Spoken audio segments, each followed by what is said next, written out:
Welcome to the Call Your Shot podcast, your weekly sports recap podcast where we break down the hottest headlines, dissect the latest injuries, and serve up our own hard-hitting analysis of the past week in sports. But that's not all. We're not just here to talk about the past, we're here to predict the future as well. On the Call Your Shot podcast, we boldly predict the outcomes of the upcoming week's games. Hello, everybody. Thank you for listening. This is the Call Your Shot podcast with your hosts, Alex Harris and Drew Moore. Today's episode, we're going to recap week 2, go over some of the injuries that happened throughout the week, as well as preview a few of the games that we have for this upcoming weekend and Thursday Night Football, which actually just happened. So first of all, getting into the injuries over the past week, we did have a couple injuries to some star wide receivers on top of what had already been going on. So Cooper Kupp ended up having an ankle injury in the game against the Cardinals, which we'll touch a little bit more on throughout the episode. But ended up basically getting out of the game. And then they talked about possibly putting him on IR. I guess like the most recent news is that he's more than likely not going to go on IR. Do you have any comments on that injury, Drew? And do you have any expectations for him or the Rams with Puka Nacua already out? No, not really. It's just it's kind of tough for the Rams fans out there and the Rams backers because you go into this season, you finally have a healthy Cooper Kupp, and you finally have Puka Nacua that is looking to be that second receiver option for Matthew Padford. And number one. Okay. And when you have them both together, like they're one of the most unstoppable offenses out there, and nobody wanted to see that team in the playoffs for sure. But then all the injuries started rearing their ugly faces again. And, Puka was never really healthy going into the season as it was. But then, you also had Cooper Kupp, who had been healthy this training camp and this season, but then, suffers that ankle injury. And I believe it's the same ankle again. And so with that, they were talking about having him go on to IR. He was in a walking boot, which leads me to believe it's more than likely probably the same injury, which is a high ankle sprain. And as we know, them things linger. So it's basically just, the bones just get split apart a little bit, and it creates a little bit more instability in the ankle. Every time you take one step or any kind of weight-bearing activity, even just standing, if it's not stable, it'll re-aggravate the injury, take longer. So it'll be interesting to see how they go about doing this, because obviously if they're not in the playoff picture, which it's looking like that's probably not going to happen, then they're probably going to shut him down. But if they have a chance, then they might rush him back and see how it goes. But Facts. Additionally, we did also have Deebo Samuel, who ended up getting hurt in the game against the Vikings, which the 49ers surprisingly ended up losing. Ended up being a calf strain, and Shanahan's come out and said that he's probably going to miss the next couple of games. So thoughts on that? They already have, I guess apparently there's news that George Kittle also is dealing with an injury, so he may not even play. That's just what I'm hearing. That's just what I'm hearing. So you got the Rams and the 49ers about to play each other this weekend, and you might not have Cooper Kupp, Puka Nacua, Deebo Samuel, Christian McCaffrey, and George Kittle all out. Yep. So, I mean, RIP to those season ticket holders that were looking forward to that game. But any thoughts on Deebo and the 49ers? You kind of called it for the beginning of the season, or cursed it, whichever one you want to call it. But, I mean. Okay. Didn't curse anybody. All right. All I did was just point out the facts, is that whoever their physical therapist is, / personal trainer.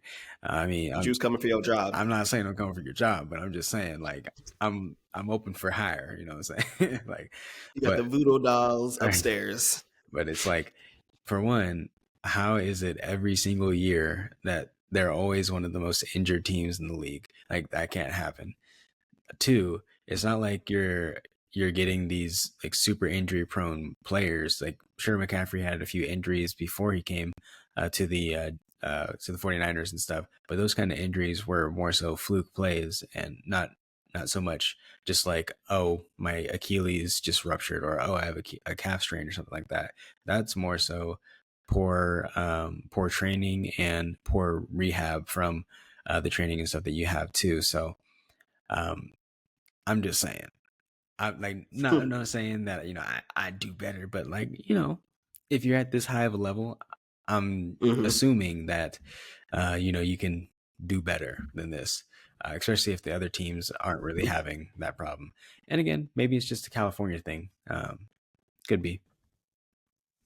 Facts. So those were pretty much the major injuries that were going on. We also had Justin Jefferson and Amon-Ra both get banged up in their games, but everything that's coming out in the reports is saying that they are probably going to play this weekend. A.J. Brown ended up not playing this last game against the Bears because he's dealing with a hamstring strain, I believe. So they're also saying that he's probably doubtful for this upcoming week as well. And then Kenneth Walker, who's been dealing with a core abdominal injury, ended up missing last week and is probably going to miss this week as well. So any thoughts on any of those ones? No, nothing really major. Like you said, they're expected to come back this week. Jay Jettas, everybody was, holding their breath. Everybody was like, "Oh my God, this is it. This is the end of the season." I got him in Dynasty. Yeah. And so, it was only ended up being like a quad contusion, I believe it was. So I mean, he should be fine. That's just basically pain management at that point. They'll probably give him some form of injection, and then he won't feel anything. He'll just be running through a brick wall, and it'll be fine. Grittying through the pain. It's fine. Exactly. So it'll be whatever they gave Patrick Mahomes in the Super Bowl. I was like, that man literally couldn't even walk, and they gave him a shot, and then all of a sudden he could like run it all over. Made no sense. But yeah. So and then that's it. I don't want to derail us here. Okay. So last injury that we had to get into is probably the one that was the most substantial. It was the Tua Tagovailoa injury. They played against the Buffalo Bills in Thursday Night Football, and the Bills were mollywhopping them. And then Tua was trying to make something happen in the red zone, ended up scrabbling for a first down. And then of all people, collided head with DeMar Hamlin and ended up having a concussion. So he was obviously taken out of the game, and the Dolphins ultimately put him on IR. A lot of people are talking retirement and things of that nature, as a couple years ago he was battling through those 2 or 3 concussions. He was basically fully healthy all of last season, but now it kind of reared its ugly head in this situation. So thoughts on that? Do you feel that retirement is actually something that he should really consider, or what do you think he should do in that situation? I guess he's on IR. They said that he has no plans to retire, but that's just the situation as of right now. So yeah, and it's tough too because for one, football is an inherently dangerous sport, right? It's something that we know, and you go into playing football knowing that you're going to get hit, you're going to get hurt. The only difference is like these concussions have been on a major stage and they've been highly publicized recently. So we're on more alert of like, oh man, like this is another concussion for him. Like players get concussions all the time. It's just a matter of how they react to it. And because his concussions look even worse than your well, not your everyday concussion, but worse than just like a concussion where the person, maybe he gets knocked down, big hit, and he starts stumbling away or whatever. That's going to be way different than when you see him knocked unconscious and then goes into the fencing pose. Like that looks way worse than any of the other ones. Now, that being said, it's always on these prime time games too, so it's like America's watching. Exactly. And so like with that, because he's had 4 of these concussions over the past few years or so, it's one of those things where you have to take into consideration that you've had these concussions successively. Sure, last year you were chilling, you were good, but again, it only just takes one more, and then you're done, and you might have to like literally call it quits at that point. Now, from a PT standpoint, like obviously this is one of those situations where you have to almost protect the player from themselves, because obviously he's not going to want to stop playing. Like that's his job, that's his career, that's his life. And I mean, to his wife, she was saying that it's like he still wants to play, like he doesn't plan on retiring, like you were saying too.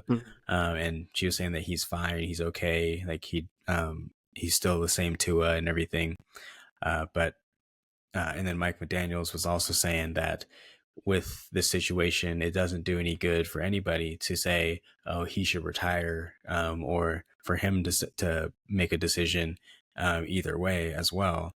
Him being Mike McDaniels to say, we should hold him back, because then it puts pressure on Tua to make a decision, and it might not be the decision that he wants to make, or it might be a decision that that the NFL is forced to make, just out of all the pressure being put on them. Right. And we weren't saying this about any of the other players that have gotten concussions over the years in successive games, because offensive linemen, defensive linemen, they get concussions all the time, but they're more so underneath the radar because they're not in that prime position, being quarterback. So I think it's a twofold kind of thing. One, because he's a quarterback on a pretty successful offense, and they just paid him as well too, which adds another lens on it. It's like do we protect our investment and keep letting him play, or not let him play, or do we keep letting him play and then end up losing out on even more money, because ultimately it does come down to the money, as much as I wish it didn't. But hopefully they make the decision that's best for Tua and not for the Dolphins. That's my only thing. Facts. It's a really weird situation because, like you said, he had the 3, I think, from 2022, and then he went all of last season and didn't have any injuries whatsoever. So that's why in the offseason, the Dolphins signed him to I think it was 4 or 5 years, $212 million with $167 million guaranteed. Mm-hmm. So now you're in this situation, you're contemplating retirement. People are saying they should focus on his family. All he wants to do is play football.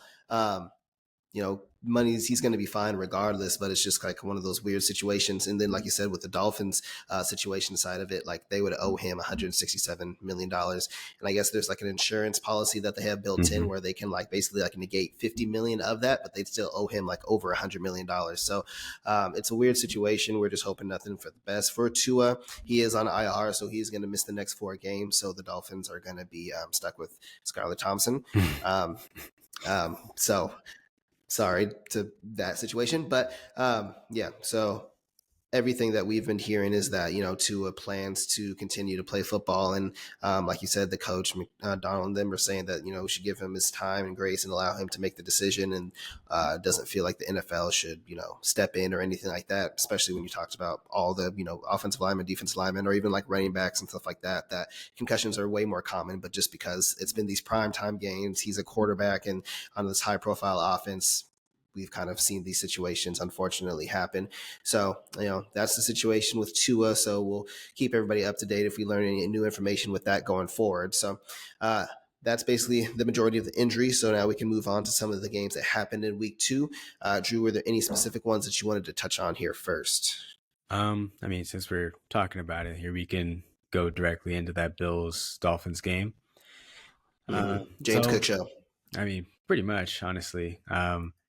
So this was one of those games so on air, I was like, nah, I don't want to do it. But then off air, I was like, you know what? Give me Miami. And yeah, I ate my words there. It was really not pretty the whole time. And I'm not sure what happened to the Dolphins defense. They just decided to just go on a quick vacation and never showed up. So the Bills ended up winning this game 31-10, and now the Dolphins are 0-2. They don't have a quarterback, and at least Achane is healthy, but also they don't have any other running backs behind them. They have the rookie, but we'll see how well he can pick up some of that slack there. Most are supposed to be back this week. We'll see. He'll probably be back for 1 week and then he'll be out again. Yeah. So, but before Tua ended up getting hurt, he was 17 of 25, and 145 yards passing. It wasn't necessarily pretty. He had a passer rating of 56.7. Whereas on the other side, Josh Allen, even though it was very limited in production overall, it was very dominant, 13 of 19 passing, 139 passing yards, which is abnormal for him. But the real show of this was James Cook, whatever. Yeah. 11 carries. That's all he needed to get 78 yards, 7.1 yards per carry, and 2 touchdowns. Had a 49-yard run as well, which was his longest. Say it louder for the people in the back. Okay. But so very dominant performance from more than likely going to be the AFC East champions there. But the season is not over. Skylar Thompson, we trust How'd he look in the last 2 drives? He looked, you know? Yeah, he looked. Yeah, that's, sometimes that's all it takes. You just got to look, and that's what he did. But anyways, with this game though, Josh Allen, another game for him in the 95th percentile in terms of EPA per play, which is absolutely absurd. Even though he didn't have all that much like hard stats or counting stats, as you call them, the plays that he was making, albeit minimal, were very influential for the offense there. And sure, maybe Skyler. Oh my God, I didn't think it was this bad. I'm looking at this now. It was only 16 plays, but Skylar Thompson was in the 4th percentile in terms of EPA per play, and that's not just like this week. That's based on a scale between 2010 and today. So it's not good. Basically, every time he dropped back, actually every play that he ran, you would expect negative 0.5 points per play. So that's not good. Every time he hiked the ball, it seemed like the Bills were in the backfield. So as we kind of talked about, Tua was already having kind of like a tough game overall. The Bills were able to get some good pressure on him, and they were able to contain Tyreek Hill and Jalen Waddle. So Tua had 3 interceptions prior to leaving the game, and then Skylar Thompson wasn't able to really do much. And then, like Drew said, like Josh Allen was limited but very efficient. He had been battling a hand injury that he kind of had in the Cardinals game, so I don't know how much of that was in the game plan of kind of letting James Cook and them kind of take over the show, but it just kind of ended up working like that. So I think the Bills, as we've talked about, are a little bit more versatile or well balanced, I guess, in the situation. There doesn't seem to still be a clear number 1 receiver when it comes to like Coleman, or if it's Kincaid, or if it's Shakir, but they're able to basically have a well balanced offense. And then if James Cook and Ray Davis want to still be elite when it comes to the run game, they're going to be a very hard team to beat in the AFC. So that is that game. So moving on, we can go to the game that was my favorite game of the week. We already talked about it. It was the Raiders and Ravens, a game that neither of us called because we highly expected the Ravens to kind of destroy the Raiders in this game. And that's what they were doing in the first half. And, they were playing Ravens football, running the ball. They're up 10 points multiple times throughout this game. And the Raiders just slowly walked them down. And then it seems like Lamar and them couldn't move the ball at all. And then the Raiders kind of got going. Devontae Adams got heavily involved. Brock Bowers got heavily involved. And ultimately the Raiders ended up coming back and winning by a field goal. So thoughts on that game? How concerned are you about the Ravens now going 0-2? Yeah, really. Well, first thing about the Ravens going 0-2 right now is I've heard a lot of like sharp bettors talking about Ravens under this year, and I was like, Ravens under, come on now, like they still got Lamar Jackson, they still got everybody on the offense for the most part. All they did really was get rid of Gus Edwards, like, and they can just plug and play anybody at running back at that offense.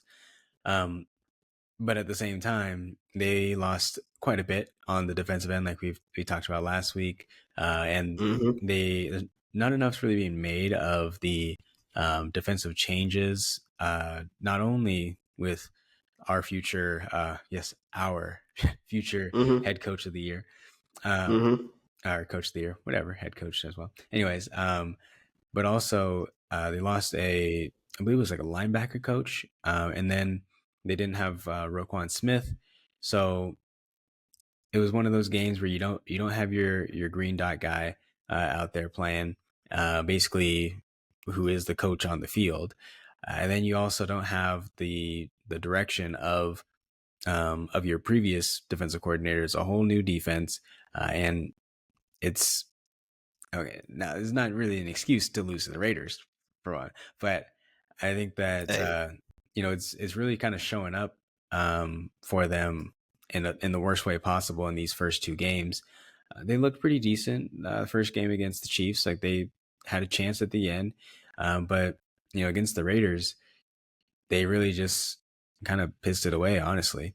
And right now, looking at them, they currently rank 26th in the league in terms of EPA per play, and in terms of success rate, teams are having 43.5% success on every play that they run against them. So, and that is not a stat that you want to be high in, for sure. So the moral of the story with this one is, Mr. Harris, am I concerned or am I not concerned? Mm-hmm. Yeah, you're concerned. I'm mildly concerned. Mildly. I'm not on full tilt. Like, sure, I'm ready to press the panic button. Okay. To be honest with you. Like, I'm being dead serious. I mean, it's not great. Don't get me wrong. But it's also not that bad. Like their offensive production has still been pretty decent overall, right? And with the Raiders too, they're also a pretty underrated defense as it is, at least in terms of their defensive line, as we talked about last week. Max Crosby and Christian Wilkins, that's a nasty D line right there. Yeah, and the secondary is not bad. Well, their secondary is not the best, but but I mean, they have, well, technically not a top 10. They're top 12. Well, they are 12th in terms of EPA per play, that being the Raiders. But then when it comes to the offensive end for the Ravens, my computer froze, so never mind. I guess we're not talking about that anymore. There they are. They're 15th in EPA per play on the offensive end. So but maybe it's just more so that they're not going to be as dominant as we expected them to be, and as they have been in the past. But at the same time, I'm not pressing the panic button yet. It's only 2 games, and there's that stat or whatever where it's like, if you lose the first, is it 2 games or 3 games, whatever, then like your chances of making the playoffs are basically like slim to none. You got like 20% chance or something crazy. But it's worse than that. That's why I'm ready to push the panic button. Well, because like, how much of it do you feel like? Because like, part of me feels like it. Obviously, they didn't make the Super Bowl. They made the AFC Championship against the Chiefs, but almost like an AFC Championship hangover. Like, people are saying the 49ers are wondering if they're going to have a Super Bowl hangover after losing the way that they did to the Chiefs. It was ugly in the same way that the Ravens lost to the Chiefs as well. And then to have to play them week 1 and lose, and then basically you're now in this letdown game, and then you lose to the Raiders, and then their upcoming schedule, they play the Cowboys in basically like a must-win game this week. And like you were touching on, like, if a team goes 0-3, only 6 teams in NFL history have made the playoff after going 0-3, and only one team since like the 2000s have done that. So like, if you go 0-3, it's almost a wrap. So they play the Cowboys, then they play the Bills, then they play the Bengals in the division game. So like, this next 3 weeks for them is going to be brutal and pretty much going to make or break their season, similar to the Bengals, which we'll touch on here in a little bit. But yeah, we talked about it. Like, the defense hasn't been great, and you just gave up 27 points to the Chiefs and 26 points to Gardner Minshew, who I think is an underrated quarterback. I ain't gonna lie. I'm not saying that he's average, or even, I think he's average. I'm not saying he's good, but I think he's underrated, I guess you could say. But the offense only scored 20 points against the Chiefs, who we both acknowledge is a very good defense, probably one of the best in the league. And the Raiders, who I guess you could say is underrated, but I wouldn't say that the Raiders are no elite defense, and only had 23 points against them. So like, I don't really know what's going on with the Ravens. You have the weapons with Zay Flowers, with Mark Andrews. Isaiah Likely has shown us athletic flashes. And then you add Derrick Henry with the versatility of Lamar Jackson, and you figure like, oh yeah, it'll be great. Everything will be fine. Well, you also figure that they would actually run the ball, but instead they're passing the ball way more than anybody is expecting. Like, Lamar Jackson had 34 pass attempts this game, and on the season they're passing 66% of the time. Like But they still had 150 yards rushing in this game, but like they went away from the run because like I don't know. Exactly. Yeah.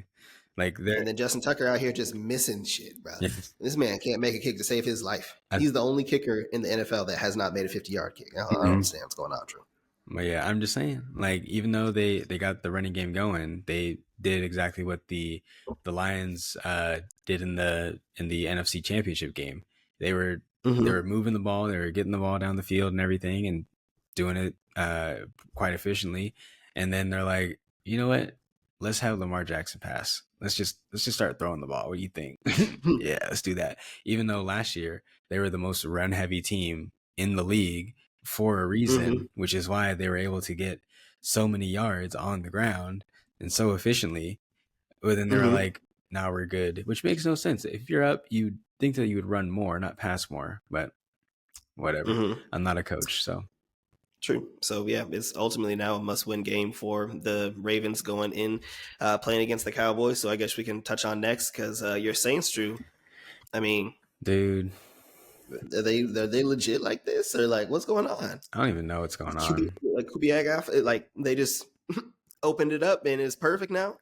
I mean, Derek Carr is going to be the MVP. Kamara is going to be Offensive Player of the Year. Like, I mean, it's looking like that right now, and I'm scared because I'm like, do I feel happy about this? Like, should this be the new norm for me? Like, Cowboys are a good team. Exactly. Well, are they? We don't know yet. They beat the Browns. I don't know if they're elite. They're a good team. I mean, they beat the Browns, and the Browns aren't necessarily world beaters either. They barely beat Jacksonville. So, and with that though, I think it's kind of crazy that we were talking about last week how the Saints offensive line was just like one of the worst in the league. Like they're piss poor. But then they're like the 2017 Cowboys now. I mean, like apparently, like I think they've only given up like 2 pressures this whole year, which is absurd. Because as we talked about, whenever Derek Carr has a clean pocket to pass in, he's actually not the worst quarterback in the world. Granted, Jared Goff looking better than Jared Goff right now. Okay. Like being not the worst quarterback in the world is also a very low bar. But at the same time, he obviously has prior to last year, people really did like Derek Carr. Like people were like, okay, he's an underrated good quarterback. And then last year happened, and now people are like, nah, he's just ass. Which I kind of was one of those people, I ain't gonna lie. But I think people forgot, like, yeah, he's actually pretty decent if you keep him clean pocket. Yeah, and I mean a few years ago too, like he was also in the MVP running too. So it's not like it's just like new things coming out right now. But I think that it's kind of weird that everybody was like, okay, yeah, the Saints aren't going to be that good. Like their offensive line is trash. Like, this is we'll just see what happens with them. And then they come out here and basically give up no pressures and against the team that is known for getting the most pressure on the quarterback. And all of a sudden they're back-to-back weeks of 40 plus and, set the NFL record. I think, what was it? The last time this happened was the 2001 Patriots that scored more than this, something like that. Sure. I don't know. Yeah. They scored on every single drive since over the past 2 weeks. So, I mean, overall, I mean, do I expect regression? Absolutely. Y'all play the Eagles this week. Well, we saw how the Eagles looked against the Falcons. That's fair. Over time, everything always regresses back to the mean. And right now, that team, the Eagles suck. Okay, I can get. But if you look at, I was going to share, but I won't share like the screen on here. But if you look at quarterback efficiency, like if you look on this graph, the bottom left corner is Bryce Young, and it like by a mile. It's pretty sad, honestly. And then the top right corner is Derek Carr. And 11 completions, 250 yards is ridiculous. And the thing sheets over there somewhere, literally. And the thing that's even more funny is that if you look at, instead of just EPA per play. If you look at EPA per play plus completions over expected, you take that as a composite. Do you know who's actually below Bryce Young? Yep. Are you gonna say Caleb? Caleb Williams. So I'm just saying. I'm not saying anything, but I'm saying something. But anyways, give him time. Okay, back to Derek Carr. He's obviously at the top in terms of EPA per play, success rate, everything like that. Actually, not a success rate, but EPA per play, he's number one. And it's, I wouldn't say by a mile, but it's pretty damn close to a mile at 0.556 per play. So my man's is literally every time he snaps the ball, you can expect a half a point, which is absurd. It's ridiculous. And I mean, maybe this is the new norm. I mean, the Saints defense is also holding up too. They didn't have Marshawn Lattimore last week, and so people were like, "Oh, okay, well, they're not gonna be doing all that well this week. They're playing against the Cowboys, one of the best scoring offenses out there." And then all of a sudden, now the Saints have an EPA per play of negative 0.3, only second to the Chargers, who have an EPA per play of negative 0.4. So, like, literally second in the league on defense, number one on offense. Like, I mean, I think I sent it to you. I have I added Derek Carr MVP. Just you never know. So I'm a dabble, just a little bit. I mean, it don't hurt none. Yeah, why not? I'm not gonna go crazy.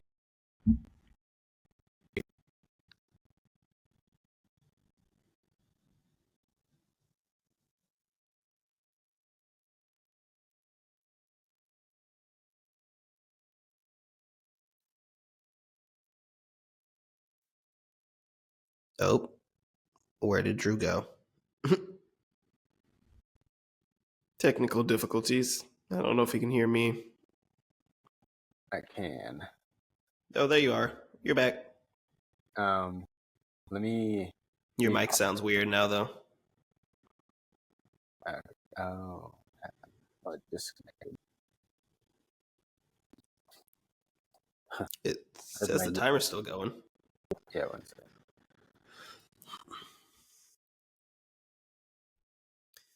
Fair enough. Moving on. So, Derek Carr, MVP 2025. Book it. Mm-hmm. Moving on, one of the other major games that we had was the Chiefs versus the Bengals in, the game and Burrowhead, as they like to call it. Chiefs ended up winning. Pretty norm. Ended up winning. It was a very close game. T. Higgins obviously did not play as Drew's entire apartment falls into. T. Higgins has not been playing because he's been battling with a hamstring injury. I believe he got hurt literally like the day before the NFL season was getting ready to start. So he didn't end up playing.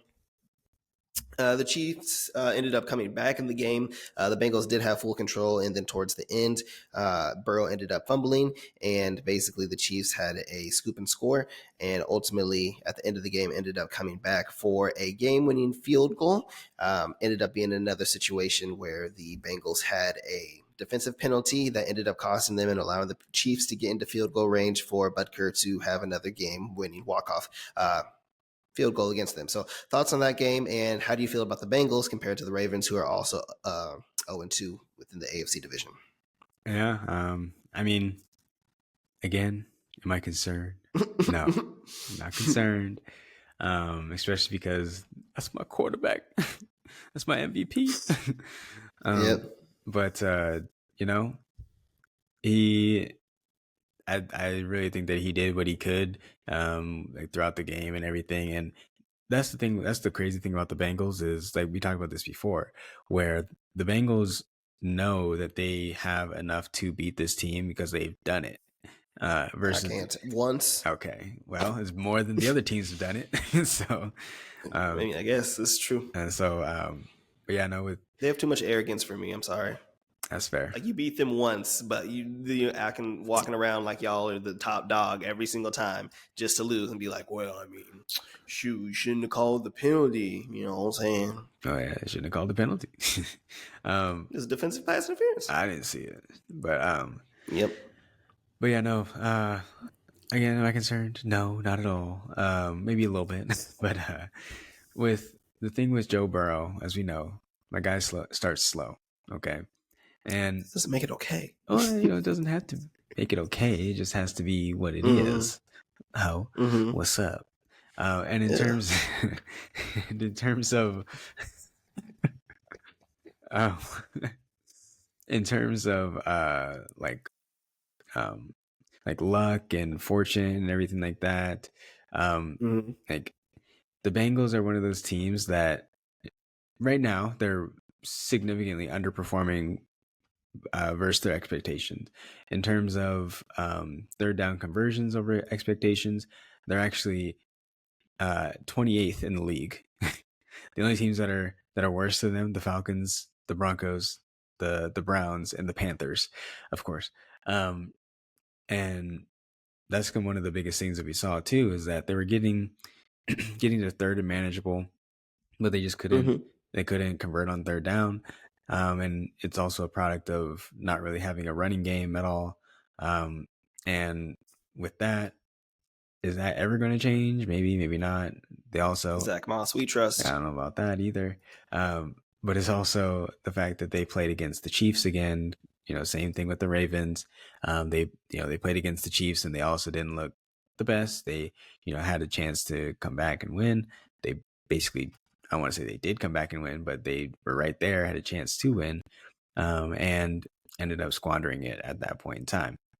So I think it's a similar thing going on here where, they're playing against, well, first game, I can't really call them a good team, but the second game, second game against the Chiefs, it's a good game. Patriots? Yeah, they might be good. Who knows? They didn't look good tonight. Well, their whole offensive line was hurt, so, they can't really do so much. Anyways, Right.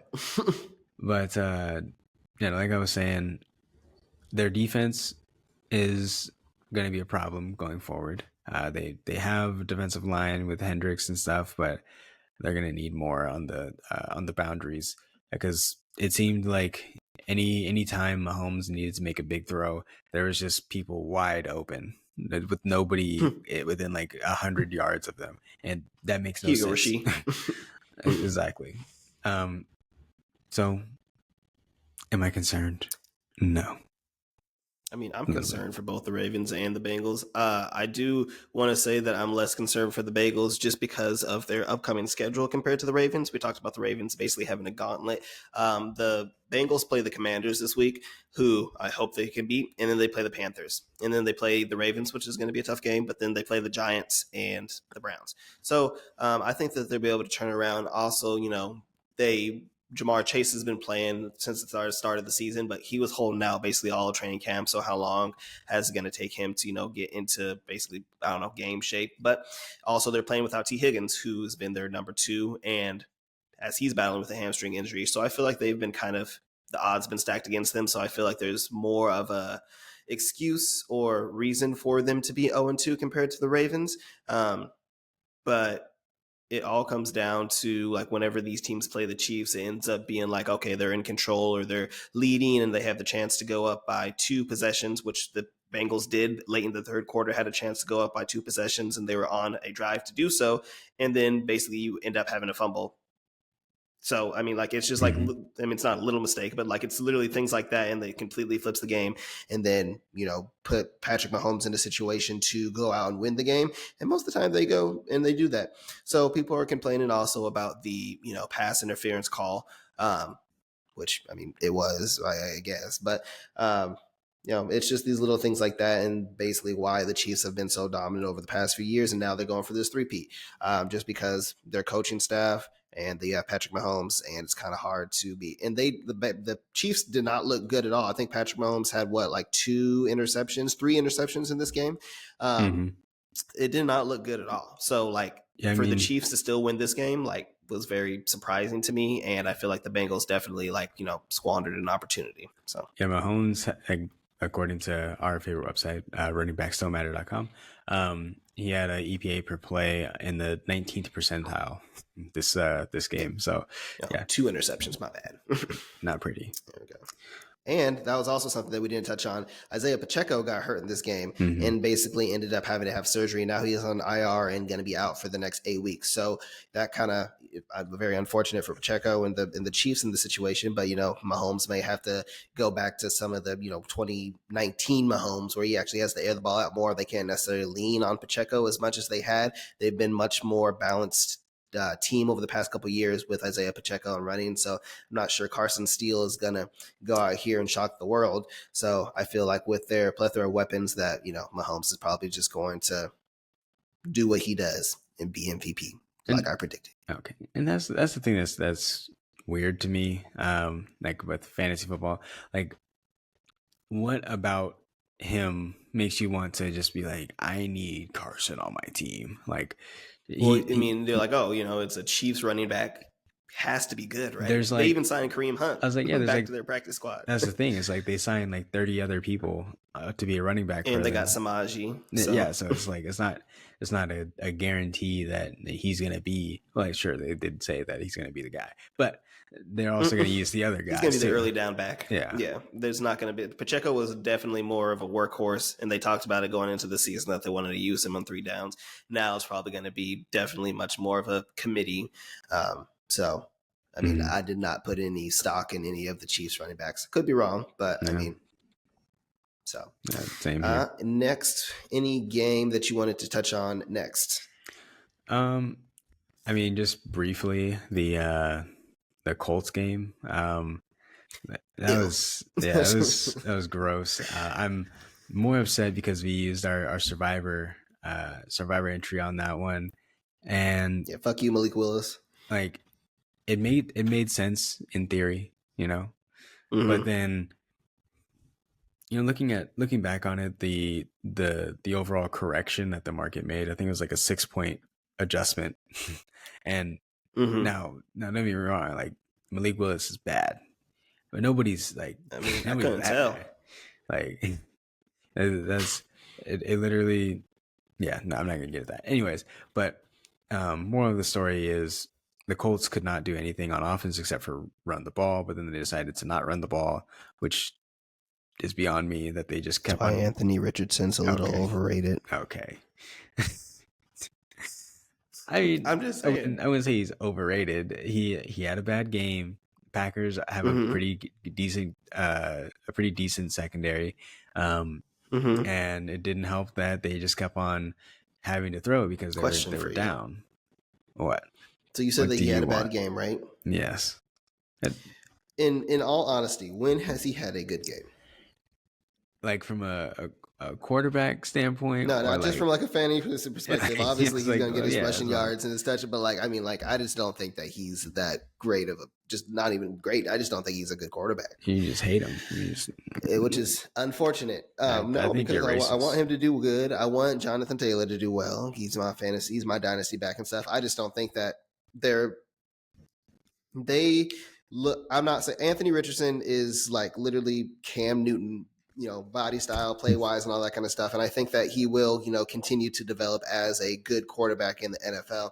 But, this team, I guess you could say like similarly to the Browns, like they operated better, like with Gardner Minshew. Gardner Minshew damn near took them to the playoffs last year when they had like a competent passer, because they do have weapons. But now that you have Anthony Richardson and he tries to, do the Cam Newton show every once in a while, he's not that great of a passer, like we talked about. That's why I had the 3 turnovers. And then when the Packers have a game plan, you don't have Jordan Love. They're like Malik Willis. I think even the Packers know Malik Willis is bad. That's why they're like, okay, you're only going to throw the ball 14 times. But he had 12 completions, so kudos to him with a touchdown. But they're just like, we're going to lean on Josh Jacobs. Drew hates Josh Jacobs, but take this 150 yards rushing. So, I mean against the Colts, the Colts apparently have like the worst run stop defense like in history because of how bad they are. But no, I mean, we know that Anthony Richardson's not a passer. All right, we know that's not really his game. He got more Jameson in him, and literally and figuratively, in him than he does like the Cam Newton spectrum of it. It's like the Colts are like the poor man's Ravens at this point, and they're both 0-2. But like their best situation is for them to have these leads and to be able to, have great time of possession, be able to run the ball. Anthony Richardson, Jonathan Taylor, and stuff like that, set up for those play action for those passes to like Adonai Mitchell and Alec Pierce and stuff like that. But when things aren't going right and Anthony Richardson has to try to make something happen, then you kind of get situations like this, unfortunately.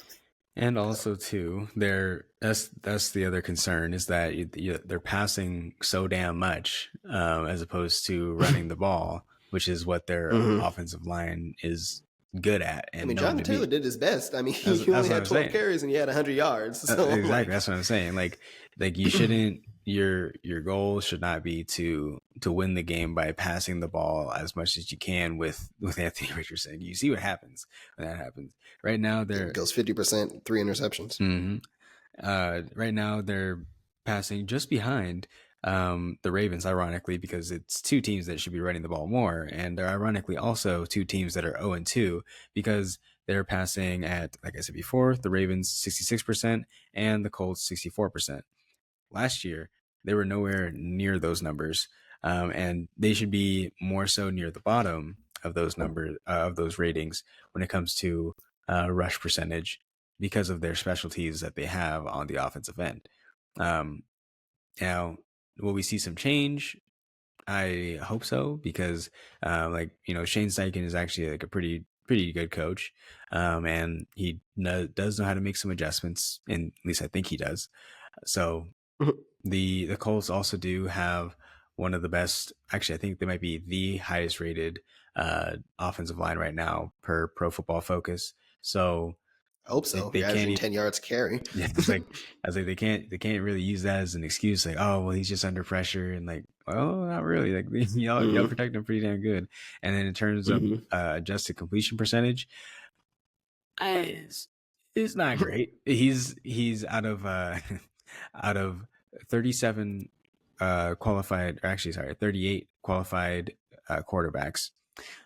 He is only above Skylar Thompson, Andy Dalton, and Jake Honor. I don't even on the Saints. I don't even know who that is. We drafted him. He basically I don't want to be rude, disrespectful. He looks like a douchebag.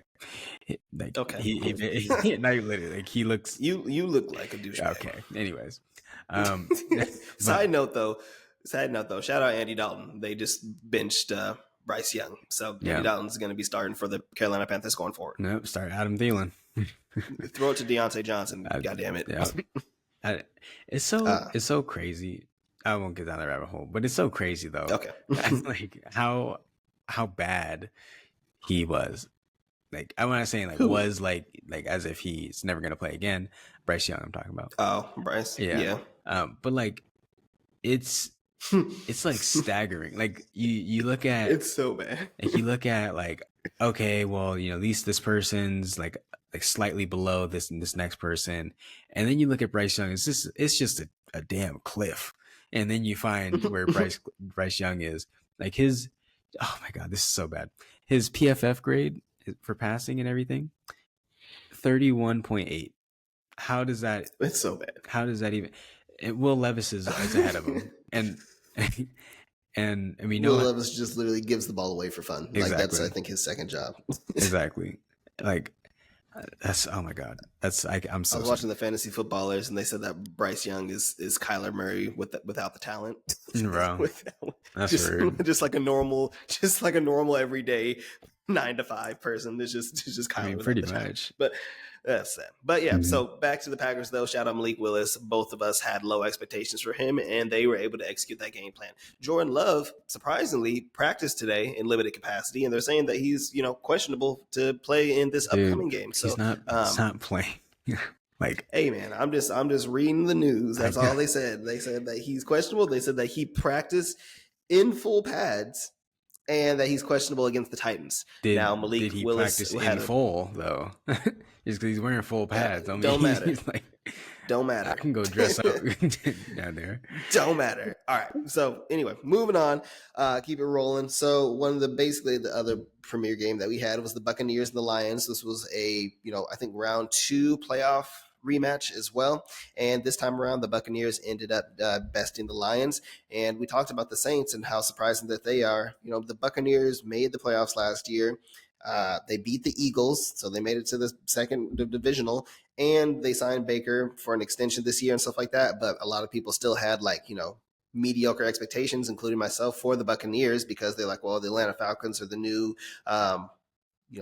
new up and coming thing with Kirk Cousins and all their weapons. But the Buccaneers are like quietly Baker Mayfield's in that MVP conversation too. They've looked great. They move.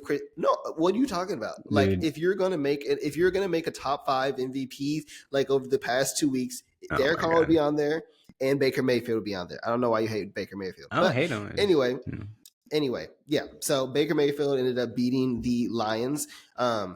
They ended up moving Chris Godwin to the slot. He had been playing outside the past couple seasons compared to what he played his rookie season and sophomore season where he was like the wide receiver 3, I think, like that, with like Jameis Winston of all people. Shout out Jameis Winston.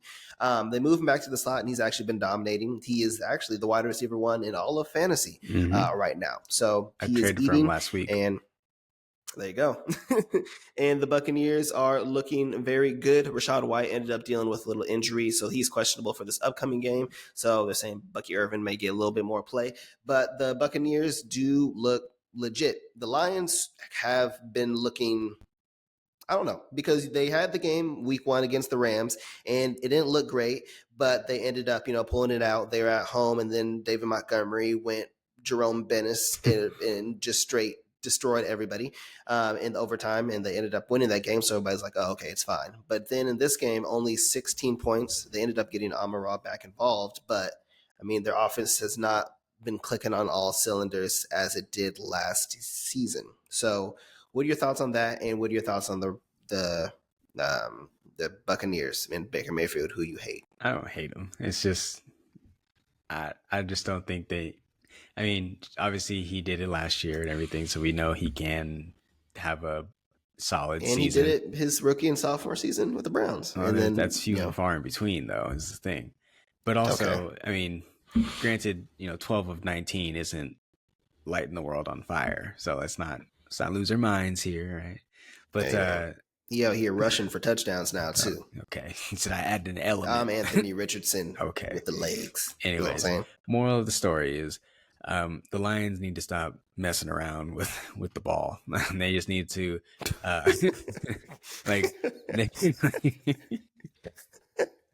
it's facts though. Like Dan Campbell put this loss on him. He said poor time management. And he put the loss on him.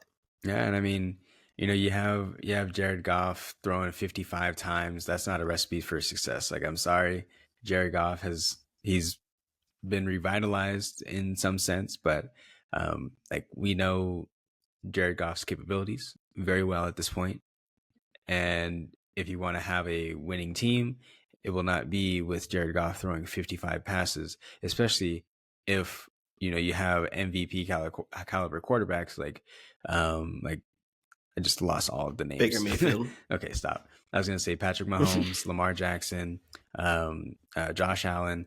Like if those guys aren't even throwing 55 times a game, like he sure as hell should not be throwing no face 55 times per game. 55 times a game with 16 points is like bad.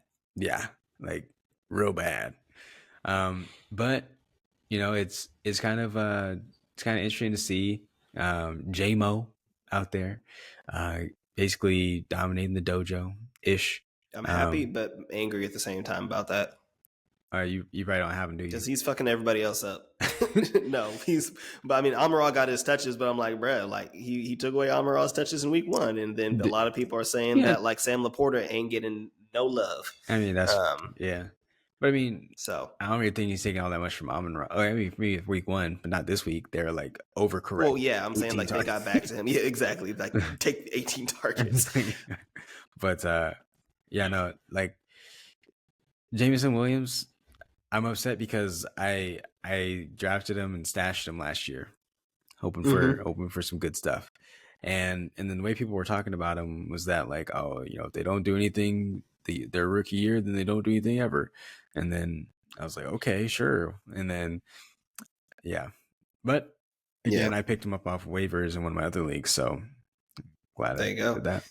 And then a lot of people are also saying that the Lions are like I don't want to say regressing, but like, 2 years ago, they ended up, finishing the season very strong. Last year, people thought that they were good, but they didn't think they were that good, and they ended up making it all the way to the NFC Championship. And this year, people are saying they actually had expectations. And now, had the tough win against the Rams, but you lose to the Buccaneers. You play the Cardinals this week, who have looked great with Kyler, and like your boy Marvin Harrison finally, had his breakout season or breakout game. Then you play the Seahawks. You already know about the Seahawks. Then you play the Cowboys. So like it's tough sledding for the Lions up and coming here. So they got to get it figured out here pretty quickly. But I mean, those are some really good teams that they have upcoming on their schedule. So yeah, and I mean, like speaking of like overachieved last year, if you do the Pythagorean, I don't think they overachieved. They should have won the Super Bowl. I mean, they should have made it to the Super Bowl. Well, they're up 17 points. That's what I'm saying. Like, well, that is like exactly overachieving. Nobody expected them to make it that far. Nobody expected them to be that good. Okay, stop it. Anyways, he was my coach of the year. I had the NFC Championship. Whatever. Anyways, in terms of Pythagorean win expectation based on the points that they scored and the points that they allowed last year, they should have only really had 9.8 wins. If you want to round up, 9.9. If you really want to round up, 10 wins. And they ended up having 12, so that's 2 more wins over. Because they got that dog in them. Okay, and so along with that too, they ended up having a slightly negative turnover margin, which is sustainable, as opposed to it being like what the Ravens had last year, which is one of the reasons why people thought that they were going to regress, where they had 12. A turnover margin of positive 12. So with that, I think that that's one of the reasons why people were saying it. Now, do I think that the Lions are gonna like fully regress and just like just shit the bed? No, like they're still a good team. They should still win the division. Yeah, I mean, well, that's low hanging fruit. Everybody on the team's dead. Everybody in the division's dead. So they just don't break your bones and you'll be good. Just make it to the finish line, essentially. Yeah, but it'll be interesting. One note that I had on Aiden Hutchinson, aka Game Wrecker, like my God, sack master. Every time that they snap the ball, okay, he was in the backfield. What do you have? 4 sacks on the game? Dude, he had 5 sacks. He was one away from. He had 5 sacks. Yeah, one away from team record. And he had 2 sacks in the first quarter, and they're already putting the team record watch on. Yeah, like he's gonna do it. Exactly. It's like, oh boy. And so the crazy thing is too with him is that I think on the season he has 6 sacks total, and he has 5 in just that one game. So like this man's is a man on a mission. Do I think he's gonna win defensive MVP? Maybe. Probably. Maybe. You never know. I mean, probably not. If he's playing against offensive lines like the Buccaneers he did, this past weekend, then he's gonna have a pretty dang good chance, because we saw what happened with or we saw what didn't happen, I should say, with Myles Garrett this weekend, and then also with why can't I think of his name? Cowboys. Micah? Yep, Micah Parsons. Not getting. Yeah, but TJ Watt and Max Crosby both have looked great as well. That's fair. But I mean, we'll see.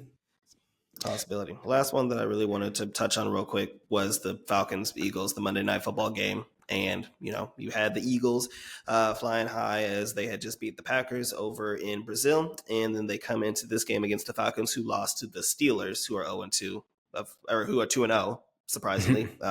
Touch on that a little later. But Eagles ended up taking control of the game. Falcons ended up walking them down and ultimately ended up winning 22-21, surprisingly, because Saquon ended up dropping basically a flat route to seal the game instead of them just running the ball to try to, drain the clock. And yeah, the Falcons basically went 70 yards in about 40 seconds and ended up winning the game. So Jalen Hurts threw a pick to end it when they had a chance and opportunity for Jake Elliott to win as well. So Eagles go to 1-1. Falcons kind of have a basically bounce back game. So thoughts on the game and thoughts on both teams going forward? So real quick, Gardner Johnson, that dude, like he's just a pest, is what he is. He's Patrick Beverly of the NFL. Okay. He really is. He's probably worse, honestly. Okay. But Patrick's I remember, in Europe. well, I think they might got a Europe game over there playing in London. Anyways, Okay. but yeah, when he was on the Saints, that's one of the reasons why we had the downfall of Michael Thomas, because he was just getting in people's faces, irritating people, and then Michael Thomas was like, no, and then he just like punched him in the face, and that's essentially what who was it that did that? It wasn't AJ obviously, but it wasn't Dotson. I don't remember. One of the Eagles players, or not one of the Eagles players, one of the Falcons players. It was Drake London? No, Ray McLeod. He got that long pass, mm-hmm. and then he literally threw a punch, but they didn't call it a punch, whatever, because he was talking that talk to him because he ripped off his mouth guard because he's just an instigator. That's all he does. And sure, he's a great tackler and everything, but he can't really play a lick of defense, as we saw, because everybody was wide open on the secondary.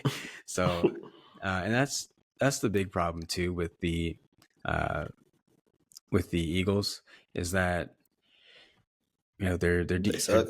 Well, okay, not quite there yet. Okay, their defensive line is pretty good, but their secondary is that's about it. Less good. Yeah, and last year they were 32nd, and this year they're 23rd at the moment in terms of coverage. So it's an improvement. It's better than worst. But at the same time, that's not going to get you very far, and it's certainly not going to win me my Super Bowl that I was talking about either. So we'll see how far they can take it. In terms of tackling, they can't tackle worth a damn. They, as we saw again, with all the missed tackles, they're currently ranked 23rd per Pro Football Focus in tackles. Only teams behind them, Jacksonville, who everybody on their defensive line is hurt. The Rams, who we already know everybody on their team's hurt. The Buccaneers, Vita Vea is hurt, and I believe two other D linemen are hurt as well. And then, strangely enough, the Raiders are dead last in terms of tackling.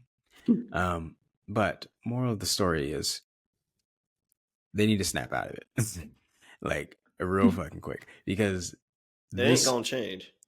It better change, because we both knew that the defense was gonna be bad. We just thought the offense was gonna outscore everybody. Well, I didn't think it was gonna be this bad. What? I thought that I did. Okay, I thought it was gonna have a little bit of regression. Well, they did have a little bit of regression. I mean, more regression than this. I mean, they couldn't stop the Falcons on the last drive, but prior to that, they had only had 14 points, 15 points throughout the entire game. So I'm like, it wasn't terrible, but I mean, yeah, I know the Falcons aren't great, but exactly. Kirk Cousins is just trying to shake off the rust. He's working on it, and then as soon as that 2-minute drill happened, he had a flashback. He said, "Let's do this thing." Bro. Walked him down. But I mean, the Eagles, as we mentioned, were also playing without AJ Brown. And in all honesty, they should have won that game because Saquon Barkley should have caught that. He catches that 100 out of 100 times. But he put that on him. And, ultimately, I think Sirianni even talked about it as well, because I don't remember the exact situation, but they really could have. It was 3rd and 3. They really could have ran the ball twice, or the tush push have been working the entire game. Jason Kelce was in the I know, but last week it didn't really work that well because people are talking about Jason Kelce's gone, is the tush push dead and stuff, and then he was on the broadcast. It just didn't work once. They did it right. It didn't work once. Everybody's like, stop the presses, and stuff. But it was working all game. Saquon Barkley was gashing them. Jalen Hurts was gashing them. A lot of people were saying this was prime or throwback Jalen Hurts, back to the 2022-23 MVP Jalen Hurts. But yeah, so I mean, a lot of things would be different if Saquon would have caught the ball, or if they would have just chose to run the ball, kick the field goal, and then force the Falcons to send the game into overtime at worst case scenario. But I mean, shout out the Falcons. They did what they had to do, and the Eagles, I don't know. I think AJ Brown is still not practicing, so I think they may be all right without him for at least another game. Yeah, he's not playing this week. So I mean, and who do they play this week? I think they play somebody solid this week. They play my boys. They play the Saints. Oh, they play the Saints. Oh, so I mean, there's a chance that they might start 1-2. So ain't looking too great for the NFC East as a whole. So yeah. Yeah, and actually, I won't go down that rabbit hole. I'll just leave it as is.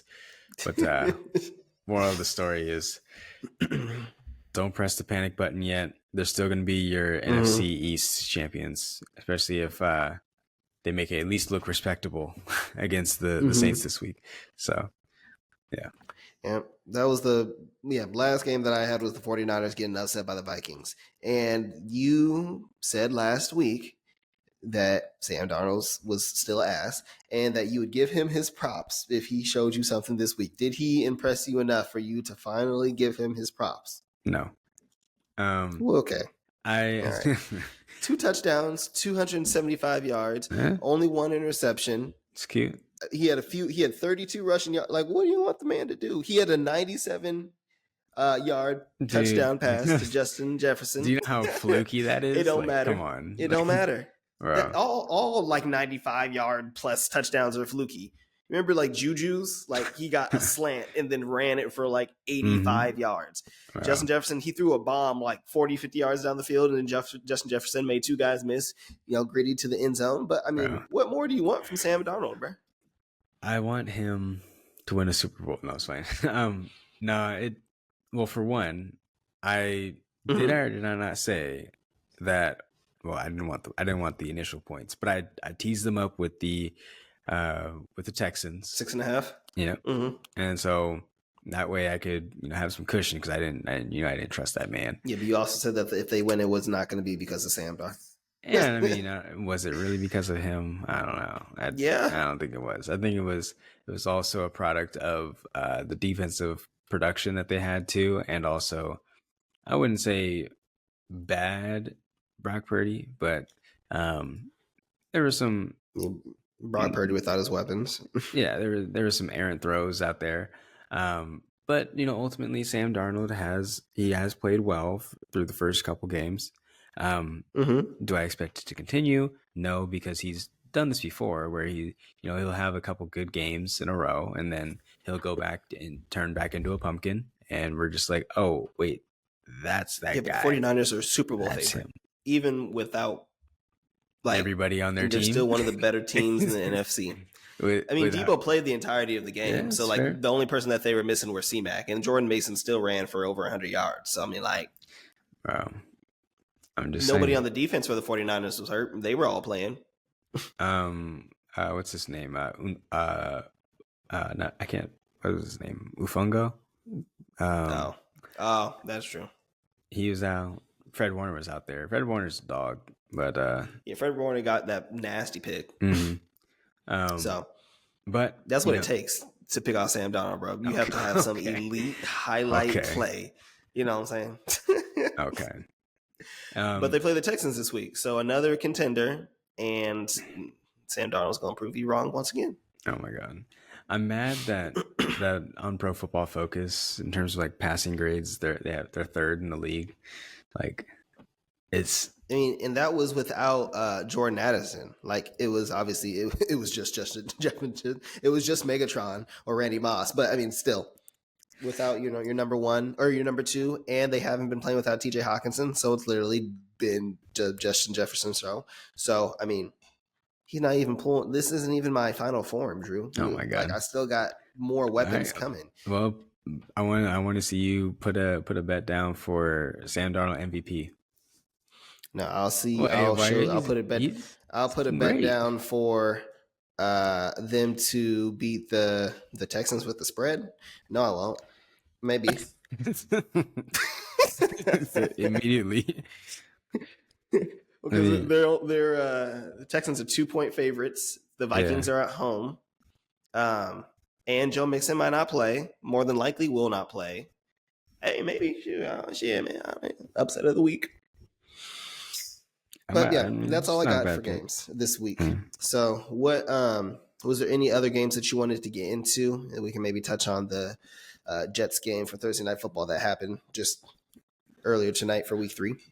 No, that's pretty much all the games. Well, there was the Giants and the Commanders game that we kind of talked about before we came on here.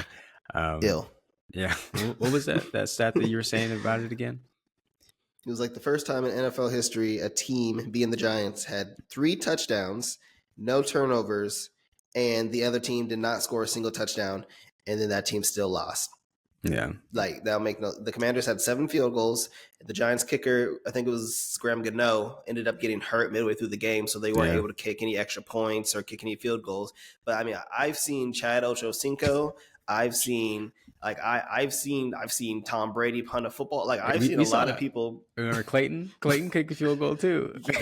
Yeah, but like, you can't tell me that nobody on that team could kick a 25-yard field goal and would rather have freaking, oh my gosh, I can't even. Would rather have Daniel Jones go for it on a 4th and 8.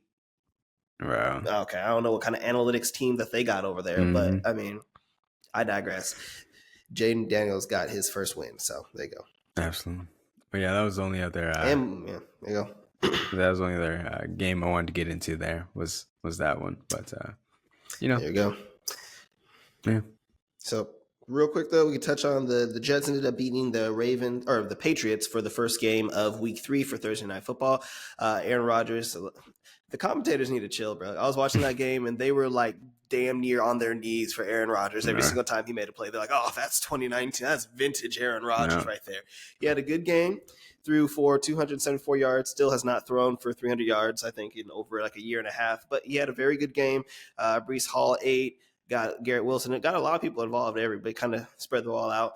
And the Patriots, after the big win that they had against the Bengals, reverted back to their Patriots. They lost to the Seahawks last week. I think by a single possession, because the Seahawks can't beat anybody convincingly for whatever reason. Literally. But ended up losing by So I mean, the Jets are back on the right track after losing their first game, so they're 2-1 now. Next week they go to the Broncos off of a short mini bye for 10 games. So there we go. So thoughts on the Jets? I mean, nothing out of the norm. Playoff team or no? No.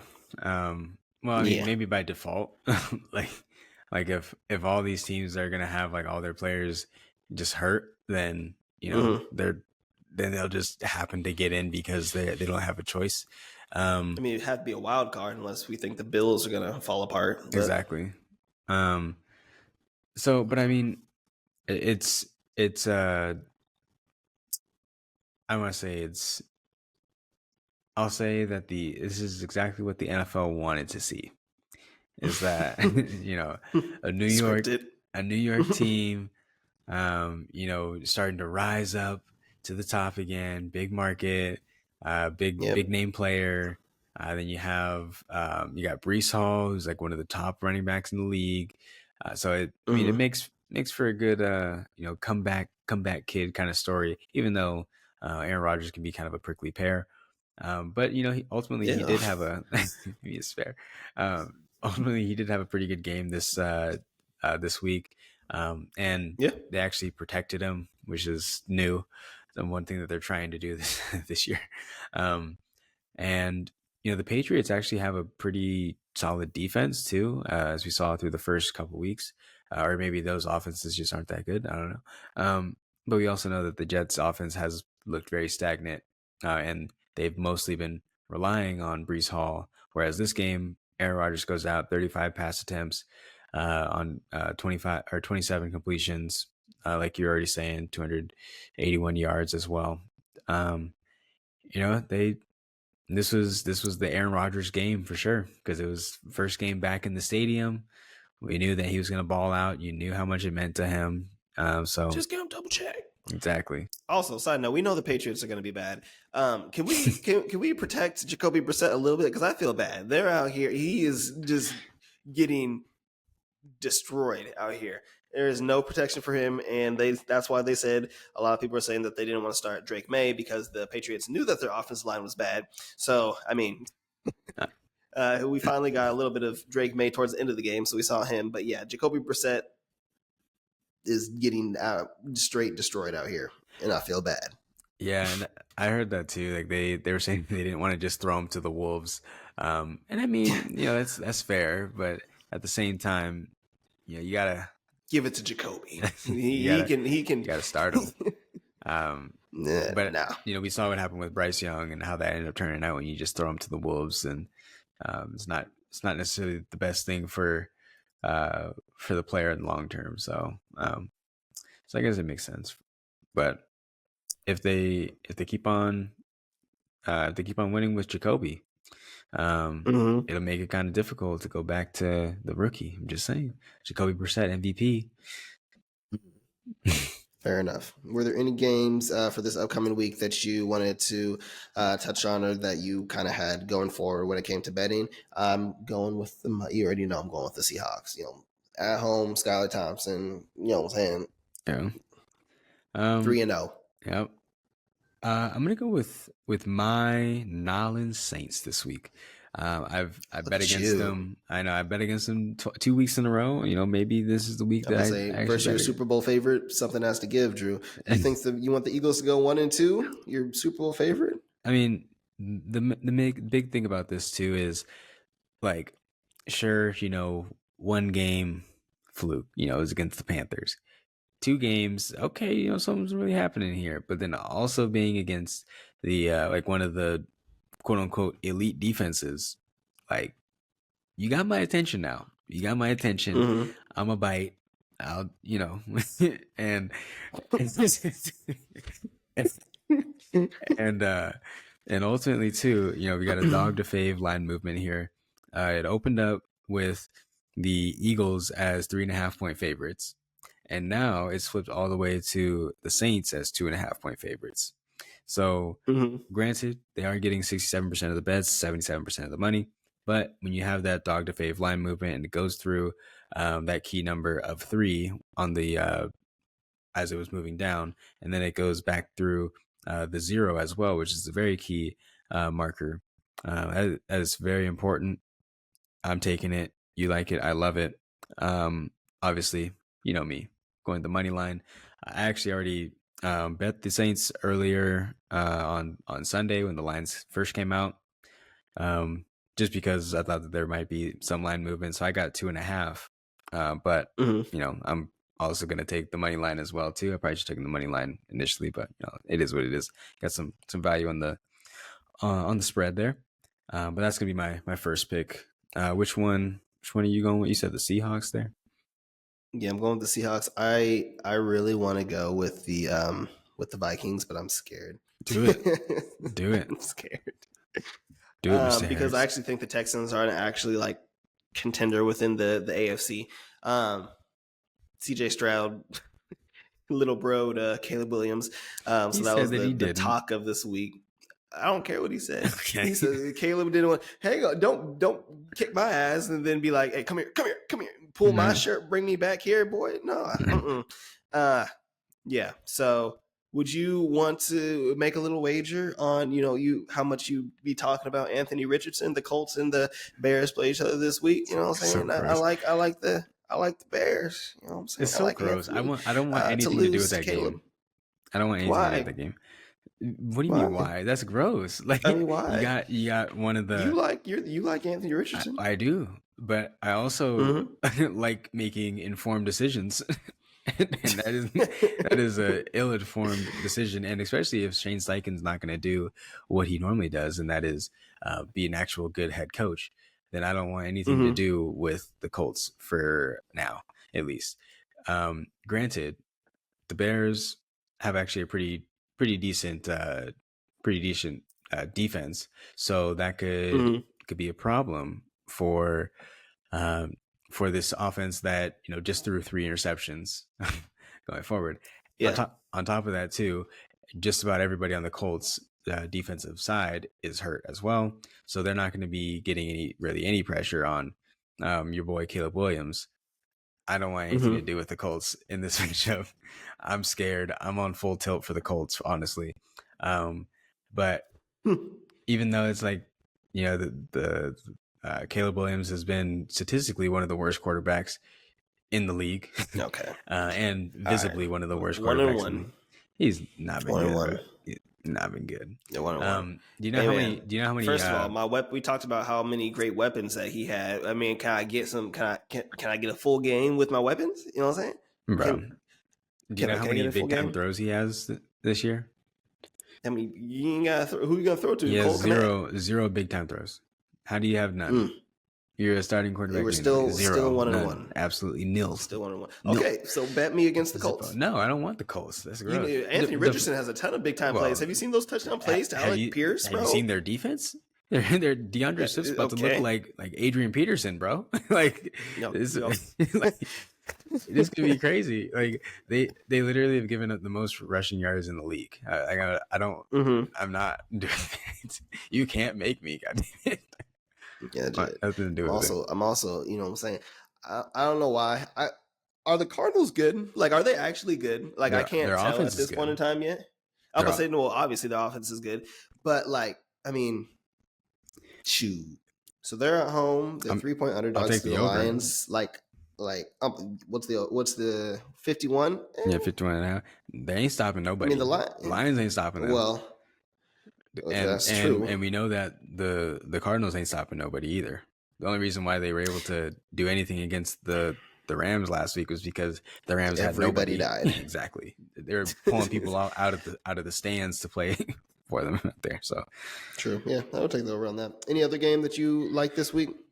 The Chiefs game is interesting with the Falcons there. 76% of the 76% of the bets are on the Chiefs, whereas only 24% are on the Falcons. Please tell me you're taking the Falcons. I'm not touching that with a 10-foot pole. I'm just saying it's interesting because we'll see. Dirty Birds at home. Kirk Cousins. Yeah, it's a short spread, and it is interesting for sure. Like why is it only 3? You know what I mean? Like that's a little because Pacheco's out. Because they said that Marquise Hollywood-Brown ain't gonna play. Well, Marquise Hollywood-Brown wasn't even part of it. Like it wasn't even a thought.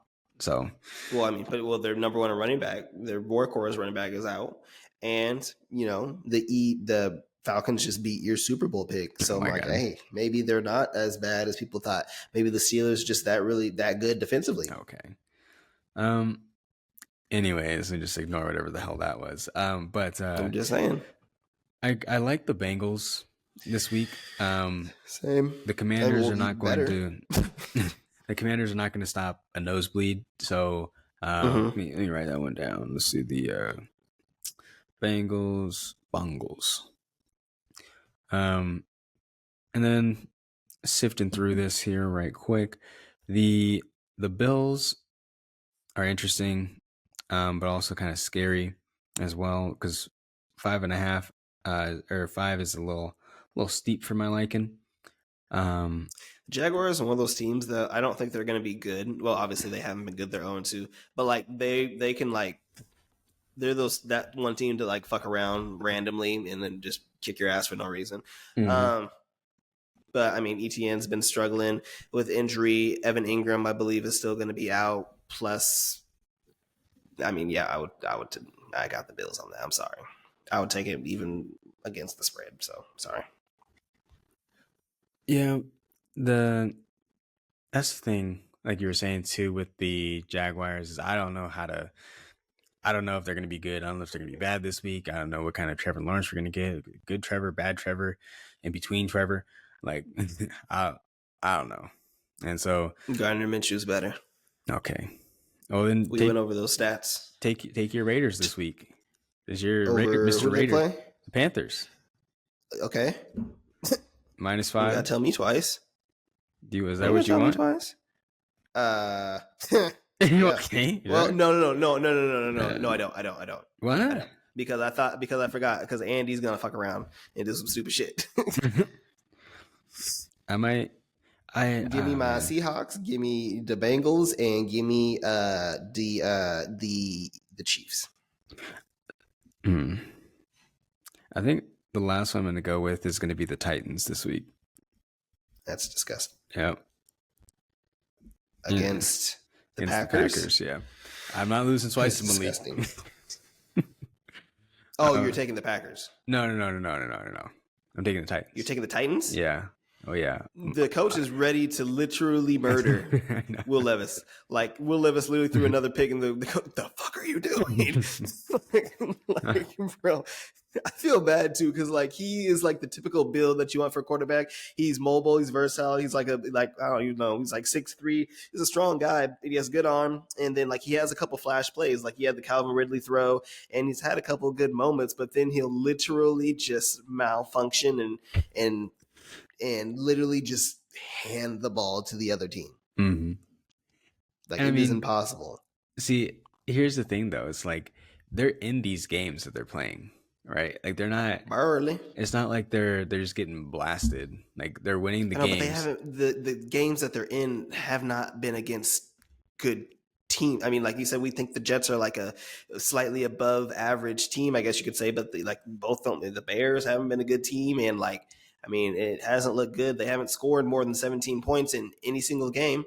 And so that's the thing too. It's like the Packers right now, per Pro Football Focus, they're ranked 27th in terms of defense. Like if they're going to have an offensive output, it's going to be against an even worse team than the Jets, who are supposed to have a good team, right?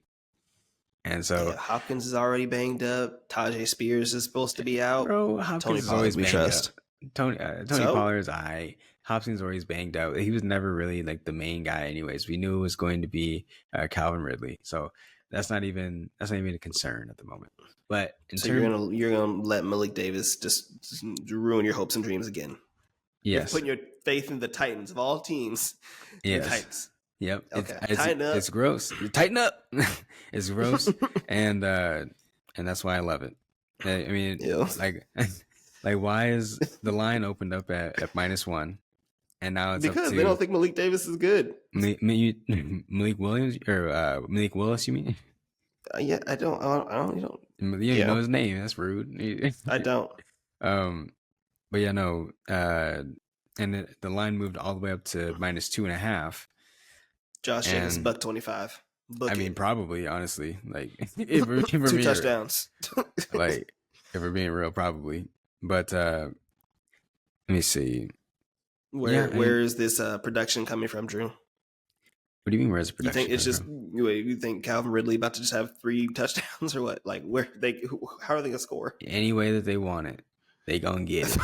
You know what I mean? So, they scored 17 points in their first game and 17 points in their second game. Okay, but also, and they're probably going to score 17 points again. Yeah, also, if you look at again the run defense of the Packers, they're ranked 27th. All right, and then if you go to their, you just said Tony Pollard was Well, he is but against the 27th ranked defense, he's gonna look like Barry Sanders. So I mean, he's looked great this season. It still hasn't, equal goodness for the team. Yeah, and in terms of pass rush, the Packers are also only 27th. So I'll take my chances because there you go. It's looking gross on here. You have a team that's 0-2 going against a team that just is coming off of a win. I like it. Buy a low opportunity. The coach is yelling at the quarterback. It's screaming bloody murder. I like it. He about to get Bryce Young real quick. Okay. I don't even know who the backup is for the Titans at this point anymore. Yeah, I don't even know who it is either, honestly. But fair enough. Anything else that you wanted to get into for this week before we get out of here?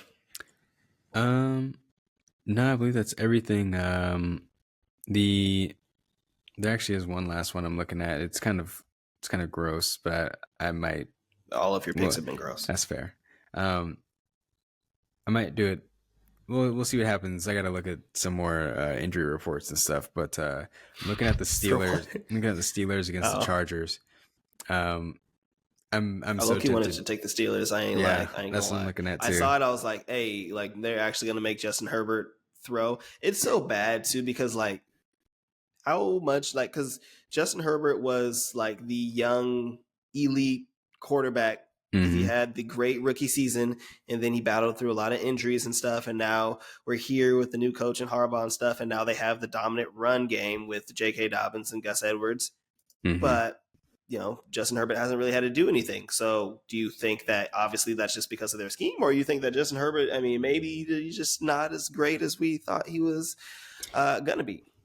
I still think he's obviously like a good quarterback and stuff, but I think now because he's not having as many opportunities to throw, he's trying to force the plays as opposed to before, where he's like, okay, I'll have like a few more opportunities to get the ball downfield or get the ball to so and so, versus now it's like, oh well, shit, I only have this one opportunity. I gotta do it, otherwise it's over. Yeah. So finally had a resurgence of Quentin Johnson. Got 2 touchdowns yesterday. Don't buy it. I added him on my fantasy team. Yeah, so high. So high. Yep. So fair enough. So anything else that you want to touch on? No, that's pretty much everything there. In terms of the survivor pool and everything, damn Colts. But there's always a second chance survivor, which you might do. So I see how that goes. So you can take more money. Right? Exactly. Well, everybody. Also, thank you for listening. Real quick. Shout out to Shohei Ohtani. Had 50-50. First and only to have the 50-50 season. That is 50 home runs, 50 stolen bases. Not only, but he tore his UCL. Had good Tommy John. So he's like, let me just hit for one season. Let me just see what happens. And then I'm surprised he didn't just say fuck it and just starts throwing left-handed, like straight Randy Johnson style. No, literally. But and then the Mariners, they're the Mariners. 2 games behind. They're not going to do anything. I have a bet on the Astros. Like when the Astros were playing really bad, I bet on the Astros to win the division because I know the Mariners, and that's the Mariners that I know and love. So, but yeah, that's pretty much everything I got for y'all today.